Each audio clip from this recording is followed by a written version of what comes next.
Runner-up is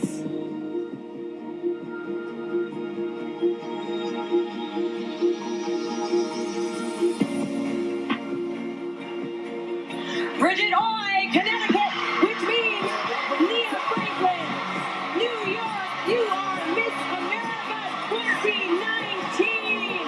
Congratulations.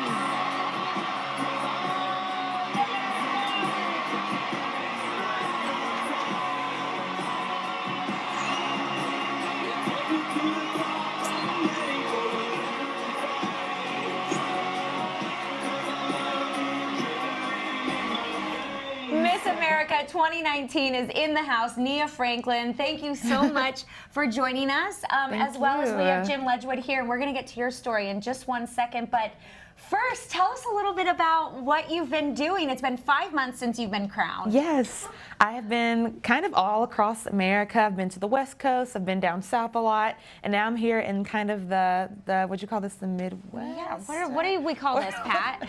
The desert. You're in the desert. I'm in the desert, and this is my first time in Arizona, so I'm just going everywhere. It's been amazing. That's awesome, and you obviously have a couple of causes that are near and dear to you. Can you tell us a little bit about the Brain Injury Alliance and why you are working with them? Yeah, so I'm here today to host an unveiling of all 200 masks that have been created by brain injury survivors. That's awesome. And so this is so important to me because they're using art to kind of heal themselves. And I know that Jim can help me talk more about this, but it's really incredible to see the work that Brain Injury Alliance is doing in this area, and I'm so happy to be a part of it. And so these are some of the masks that you're seeing here. I haven't seen them yet, so this is a preview for me too. We'll see them in just a few moments. So Jim, tell us a little bit about your story and the mask that you created.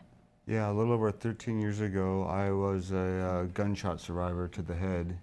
It left me with brain damage to my frontal lobe and temporal lobe.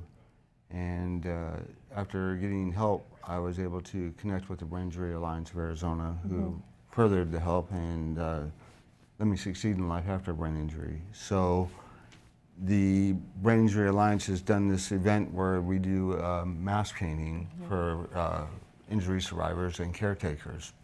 And it helps express the invisible injury that no one really sees, and for them to express it and for the country to see what is going on with these great people. Well, we're looking forward to seeing everybody's. There's going to be, how many? Over 200? Over 200, and they're actually created by not only the survivors, but as Jim said, also the caregivers. So they're being able to express their emotions about the process of healing as well. And then can you give us a little bit of background of why you chose, this area?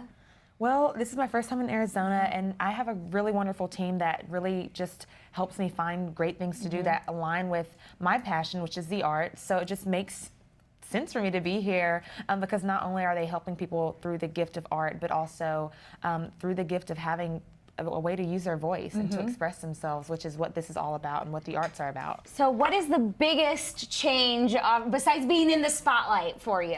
The biggest change is all the travel. Yeah. I've never traveled this much in my life. Like, the fact that I'm in Arizona for the first time is so cool. So it's definitely the traveling, living out of a suitcase, figuring out ways to scrunch things together in your suitcase and make it all fit. Everything, right? I have to sit in my suitcase just about every time I pack it. But you know, you get used to it and it prepares you for travel after the crown. And then when will the masks be unveiled? They'll be unveiled today, but the public will be able to view them starting on the 28th of this month at the Capitol. Awesome. And then tell us just a little bit about what you have planned moving forward, because you still have quite a few months with your title. Yes, there's so much I want to do. I only have about 7 months left to get it all in, but I'm working with organizations such as Sing for Hope, which is based in New York City, but it's actually a global organization. We will be helping give pianos and the gift of music across the country, and I'm excited for things that I have coming up with them, as well as continuing to spread the word about this great organization. It's a scholarship organization, so if there's any little girls out there from the ages of 13 all the way to 25, get involved. We have a sister program for teens, and also, you know, we have our lovely Miss Arizona, who I'll get to see later on today. So definitely, I'm debt-free because of this organization. So awesome. You guys are both an inspiration. Thank you so much for joining us. I hope the unveiling goes awesome.